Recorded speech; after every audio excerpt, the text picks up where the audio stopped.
Então, bora lá, jovens, com mais um vídeo do Geopolítica para Iniciante. Não se esqueça de deixar o like e seguir o canal. Pensa só, cada pedacinho da tecnologia que a gente usa no dia a dia, ele funciona por causa de um ingrediente meio secreto, sabe? De celular até equipamento militar. O nosso mundo inteiro depende de um conjunto de elementos que, olha, a maioria das pessoas nunca nem ouviu falar. São as tais das terras raras. E aí que a coisa fica interessante, porque esse tal segredo colocou o Brasil, sim, o nosso Brasil, bem no meio de uma briga de gigantes. Mas por quê? Como é que o Brasil, com as reservas gigantescas que tem, virou a peça-chave nesse xadrez geopolítico entre as maiores potências do mundo, hein? Pois é, a resposta para essa pergunta, bom, ela vale trilhões de dólares. Ok, então, para a gente entender essa disputa toda, a gente tem que dar um passo para trás. O que são, afinal, essas tais de terras raras? E olha, o melhor jeito de começar a entender isso é pegando uma coisa que está aí, no bolso de quase todo mundo, um smartphone. Bom, apesar do nome, a primeira coisa que a gente precisa saber é que eles não são tão raros assim, geologicamente falando. Na verdade, eles estão espalhados por aí na crosta terrestre. O grande problema, o pulo do gato, está em outro lugar, na dificuldade de extrair e principalmente de refinar esses elementos. É um processo, gente, extremamente complicado, caro e que, para piorar, polui bastante. Certo, mas por que todo esse trabalho? Vale a pena? Com certeza, porque esses materiais são simplesmente insubstituíveis para a tecnologia de ponta. Pensa bem, eles estão nos ímãs superpotentes que fazem os carros elétricos e as turbinas de energia eólica funcionarem. Estão nos chips do computador, nos sistemas de mísseis guiados, em drones, até em equipamentos médicos que salvam vidas, como os de ressonância magnética. Resumindo, a tecnologia moderna, como a gente conhece, ela simplesmente não existe sem eles. E para ter uma ideia do tamanho do desafio, se liga nessa citação da Lucy Chimali, do Serviço Geológico do Brasil. Ela diz o seguinte: de 100 quilos de minério, se você tiver 1%, consegue extrair 1 quilo de terras raras. Ou seja, é uma indústria que precisa movimentar muito, mas muito mesmo, para extrair pouquinho. É uma trabalheira. E essa dificuldade toda nos leva direto para a pergunta que vale ouro. Se é tão difícil assim, quem é que controla esse processo todo? Pois é, quem domina esse processo super complexo acaba dominando o mercado inteiro. E hoje, esse controle absoluto, ele está basicamente nas mãos de um único país. Essa frase é profética. Foi dita lá nos anos 80 pelo Deng Xiaoping. E ela mostra a visão estratégica, a jogada de mestre da China. Pensa só, enquanto os países do Ocidente estavam fechando suas minas por causa dos custos e das questões ambientais, o que a China fez? Ela foi lá e abraçou essa indústria.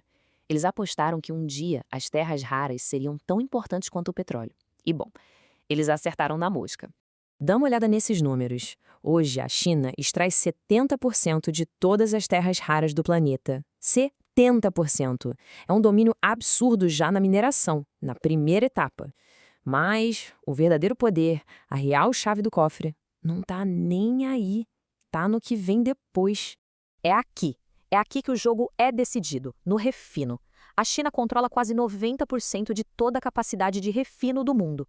O que isso significa na prática? Significa que não adianta nada os Estados Unidos, a Austrália ou quem for minerar a terra rara. Eles tiram a pedra do chão e depois precisam mandar para a China para ela ser processada e virar algo útil.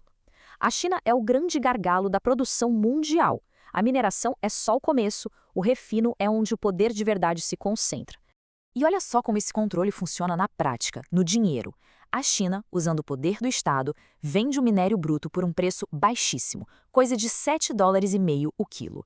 Só que, depois que esse mesmo material passa pelas refinarias chinesas, ele é vendido no mercado por, sei lá, 80 até 120 dólares o quilo. Ou seja, eles pegam todo o lucro para eles e garantem que o mundo todo continue dependendo da indústria chinesa. Claro que essa dependência total virou um pesadelo estratégico para os Estados Unidos. Eles meio que acordaram para esse risco e agora estão correndo contra o tempo para tentar construir uma cadeia de produção própria, uma que não dependa da China. E essa corrida tem nome e data. É uma manobra bem estratégica do governo americano, um plano super ambicioso para virar o jogo que eles batizaram de Projeto Volt. E não é brincadeira, não. A gente está falando de 12 bilhões de dólares. Uma grana pesada para criar uma reserva estratégica de emergência. Bem parecido com o que eles fizeram com o petróleo lá nos anos 70, sabe? E para encher essa reserva, adivinha para onde os olhos dos americanos se viraram? Exatamente, para o Brasil. Lembrando, pessoal, deixa o like e se inscreva no canal para ajudar a gente a crescer. E é exatamente aqui que a história volta para casa. O Brasil, de repente, se viu bem no meio do palco, como o principal campo de batalha nessa nova Guerra Fria tecnológica. E aqui a gente entende o tamanho do dilema, que é um baita paradoxo brasileiro. Se liga só. O país tem guardado no seu subsolo cerca de 1/4 de todas as reservas de terras raras do mundo. 1/4! Mas a nossa produção é mínima, representa só 1% do mercado global. Essa diferença absurda entre o que a gente tem e o que a gente faz é o ponto central de toda essa discussão. Se a gente continuar nesse modelo atual de só tirar a pedra do chão e vender, ou seja, exportar o minério bruto, todo esse potencial vale uns 157 bilhões de dólares. É muito dinheiro, claro. Mas, segura aí, porque a história não para por aqui. Agora, se o Brasil fizesse o dever de casa, se a gente desenvolvesse a tecnologia para refinar e industrializar esses materiais aqui mesmo, no nosso território, esse valor pularia para incríveis 2 trilhões de dólares. 2 trilhões. A diferença entre ser só um exportador de pedra e virar uma potência industrial é de quase 15 vezes mais dinheiro. Entendeu a dimensão da oportunidade? Tá, a pergunta que não quer calar é: se a oportunidade é tão gigantesca, por que a gente não faz? Bom, a resposta é um combo de fatores, né? Falta investimento pesado em tecnologia, falta um plano industrial de longo prazo que não mude a cada governo, tem a burocracia toda do licenciamento ambiental e, claro, tem aquele vício histórico do Brasil de ser um grande exportador de matéria-prima em vez de produto com valor agregado. Então a gente chega no momento da verdade. O Brasil está bem numa encruzilhada. De um lado, a China. Do outro, os Estados Unidos. Os dois fazendo as suas jogadas no tabuleiro. A grande questão agora é: qual vai ser o nosso movimento? Olha, oficialmente o governo brasileiro já bateu o pé e definiu uma estratégia, que foi resumida pelo Celso Amorim. São 3 pontos principais. Ponto 1. Primeiro, a gente vai atender às necessidades do nosso próprio mercado. Ponto 2, e esse é o mais crucial: todo o refino, todo o processo industrial tem que ser feito aqui no Brasil. E ponto 3, nada de exclusividade. Nem para a China, nem para os Estados Unidos. O Brasil quer ser soberano e negociar com todo mundo. E essa citação do professor Oswaldo Serra, da USP, que é um dos maiores especialistas do Brasil nisso, fecha a questão de forma brilhante. Ele diz que o que a China fez lá nos anos 80, o Brasil pode fazer agora. A gente tem as reservas, a gente tem o conhecimento nas universidades. O que falta? Visão estratégica e coragem política. A peça que falta no quebra-cabeça é essa, a decisão de finalmente transformar todo esse potencial em realidade. No fim das contas, a pergunta que fica é essa: nesse jogo de xadrez geopolítico que vale trilhões, o Brasil vai finalmente jogar com as próprias peças ou vai continuar sendo só uma parte do tabuleiro dos outros?